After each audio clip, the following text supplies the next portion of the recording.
Lâcher quoi? Témoignage. Eric, 45 ans. Je viens de rompre avec Lisa, mon amie. Nous étions ensemble depuis 3 ans. C'est la 2e fois que je vis une rupture vraiment douloureuse. Je réfléchis, j'essaie de comprendre pourquoi je ne parviens pas à rester en couple. Je ressens cela comme un échec. J'admets que je ne suis pas toujours de bonne humeur et que j'ai tendance à voir les choses de façon négative. Mais je fais des efforts. J'essaie de m'améliorer. Lisa me dit qu'elle en a eu assez de me voir lire dans le fauteuil, de ne pas vouloir sortir, d'être casanier. Mais je ne l'empêchais pas d'aller au restaurant avec ses copines. Je n'apprécie pas trop leur compagnie. Et les dîners en tête-à-tête, je préfère les faire à la maison. Si j'aime être chez moi, est-ce une raison pour me quitter? Je ne comprends pas.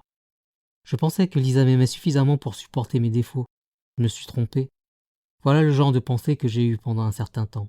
Heureusement, mon ami Olivier m'a dit « Arrête de te prendre la tête, lâche !» J'étais surpris parce que c'est exactement ce que je faisais. Je me prenais la tête. Sur ses conseils, j'ai essayé de ne plus penser. Et effectivement, je me suis senti mieux. La douleur a cessé. Mais ça n'a pas duré. 2 minutes plus tard, j'ai replongé dans mes idées noires. Je n'arrivais pas à faire taire ce flot de pensées. J'ai donc décidé d'examiner ce qui me faisait souffrir. Je me suis posé toutes sortes de questions. Est-ce que j'étais incapable d'aimer? Non. Non. Est-ce que j'étais incapable d'avoir une relation? Non. Je me suis alors demandé en quoi la rupture me gênait. Est-ce que je me sentais blessé dans mon amour-propre? Là, j'ai compris que je tenais une piste. C'était mon orgueil qui était touché. En fait, je me suis rendu compte que je craignais les regards des autres. Je ne souhaitais pas m'afficher seul. Je voulais montrer que moi aussi, comme la plupart de mes copains, je pouvais vivre en couple. J'ai été très surpris par cette prise de conscience. Du coup, je me suis aperçu que je n'avais pas vraiment aimé Lisa. Grâce à ce cheminement, j'ai réussi à lâcher, comme dit Olivier. Maintenant, je ne fais plus attention à ce que pensent les autres et j'essaie d'assumer ma solitude actuelle.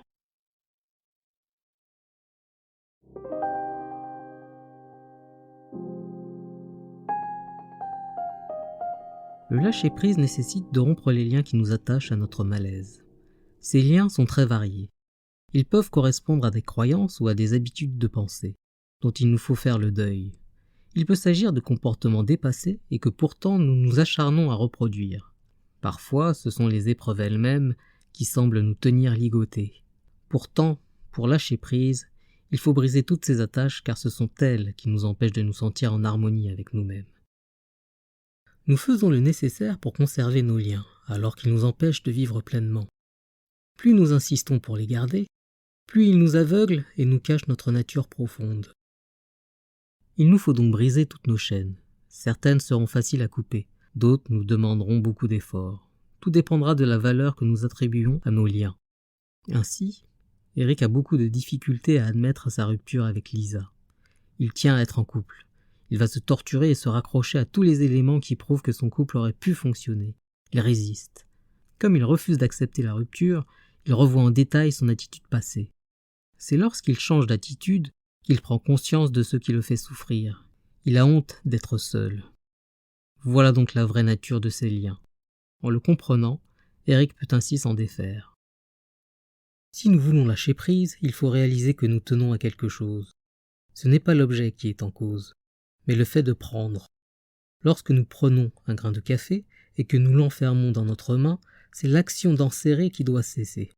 C'est la tension que nous devons ôter. Il nous suffit juste d'ouvrir la main. Il faut faire la même chose avec tout ce qui encombre notre mental. Faire tomber les tensions pour nous détacher. Parfois, nous devons nous débarrasser d'un poids. Ce que nous portons nous semble trop lourd. Par exemple, nous rendons visite à un parent parce que c'est notre devoir. Nous nous sentons obligés d'y aller. Nous nous imposons de le faire alors que personne ne nous le demande. Pourquoi se fabriquer une telle contrainte? Est-ce vraiment nécessaire?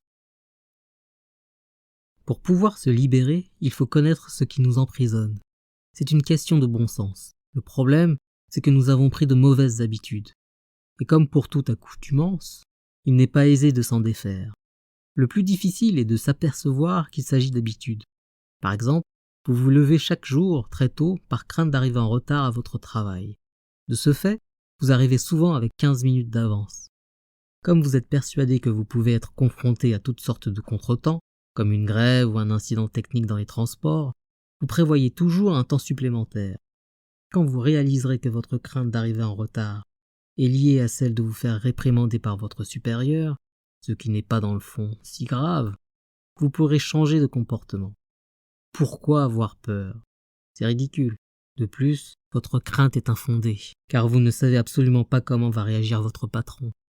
Vous vous inventez des scénarios. Comme le dit si justement Guy Finlay, expert en lâcher-prise, les liens qui nous retiennent sont des créations de notre esprit. Ils n'existent que dans notre tête et ne sont pas réels. Nous les avons élaborés et entretenus. Souvent, il suffit d'en prendre conscience pour les faire disparaître. Parfois, le travail est un peu long. Tout dépend de leur nature et de l'intensité de l'attachement.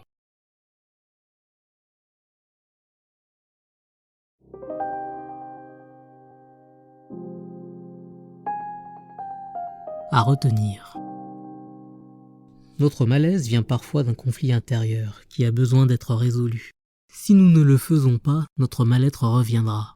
Il disparaîtra lorsque nous aurons saisi sa nature et décidé de nous en débarrasser. Prenons conscience de l'énergie que nous déployons pour nous accrocher à notre malaise.